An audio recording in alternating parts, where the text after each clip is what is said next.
Bienvenue sur la chaîne de prof de Abdallah. Aujourd'hui, nous allons corriger un exercice de physique-chimie spécialement conçu pour les étudiants en sciences mathématiques. Vous allez trouver dans la description le lien pour télécharger l'exercice. Les figures 1 et 2 représentent les aspects d'une corde homogène, siège de propagation des deux ondes 1 et 2 aux dates T1 et T2, avec T1 inférieur à T2. On donne L1 égale à 0,08 m et L2 égale à 0,16 m. On commence par la première question. Les deux ondes se propagent suivant le même sens, suivant la même direction, avec des célérités de valeurs différentes. La direction de l'onde 1 est vers la gauche, dans un sens horizontal, tandis que la direction de l'onde 2 est vers la droite, dans un sens horizontal. Ainsi, les ondes 1 et 2 ont la même direction, mais des sens opposés. Les ondes 1 et 2 se propagent dans le même milieu qui est la corde, et donc ils ont la même célérité. Par conséquent, la réponse correcte est que les deux ondes ont la même direction. Dans la deuxième question, on nous demande de déterminer l'expression de la vitesse. Est-ce que V égale à D plus D sur T2 moins T1, ou bien D moins D sur T2 moins T1, ou bien 2 fois D moins D sur T2 moins T1, ou bien D moins D sur 2 T2 moins T1. Entre les figures 1 et 2, l'onde 1 a parcouru une distance x qui représente cette division, tandis que la distance d représente 24 divisions et la distance petite d représente 10 divisions.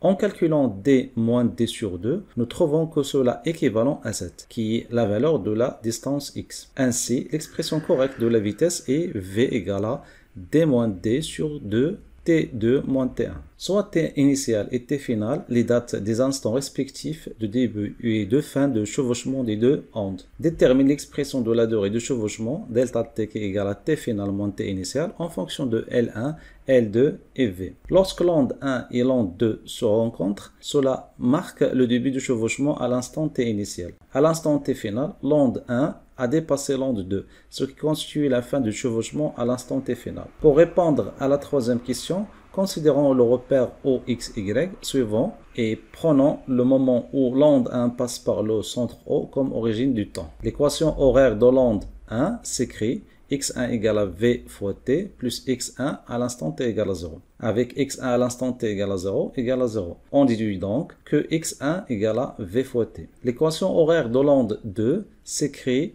x2 égale à moins v fois t plus x2 à l'instant t égale à 0. Car le sens de l'onde est opposé à celui de l'onde 1 et donc le sens de vecteur vitesse de l'onde 2 est opposé à celui de x. Avec x2 à l'instant t égale à 0 égale à d. x2 finalement égale à moins vt plus d.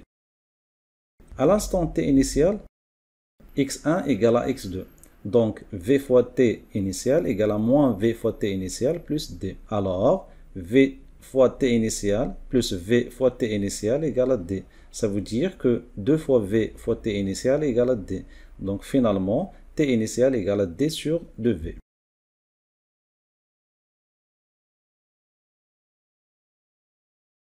À l'instant t final, on observe que x1 moins x2 égale à L1 plus L2. v fois t final moins v fois t final plus d égale à L1 plus L2.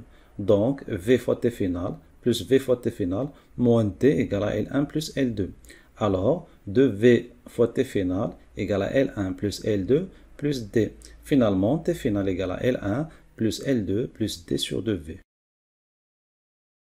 Or, delta t égale à t final moins t initial, ça veut dire que L1 plus L2 plus d sur 2v moins d sur 2v. Donc ça veut dire que delta t finalement égale à L1 plus L2 sur 2v. Dernière question, calcule la valeur de delta t sachant que v égale à 0,8 mètres par seconde. On sait que L1 égale à 0,08 mètres et L2 égale à 0,16 mètres. Et on a delta t égale à L1 plus L2 sur 2v. Donc application numérique, on obtient que delta t égale à 0,15 secondes. Si vous avez apprécié le contenu de la vidéo, n'oubliez pas de vous abonner à la chaîne et d'activer la cloche pour recevoir toutes les nouveautés. Vous pouvez également poser des questions ou demander la résolution d'un exercice en laissant un commentaire.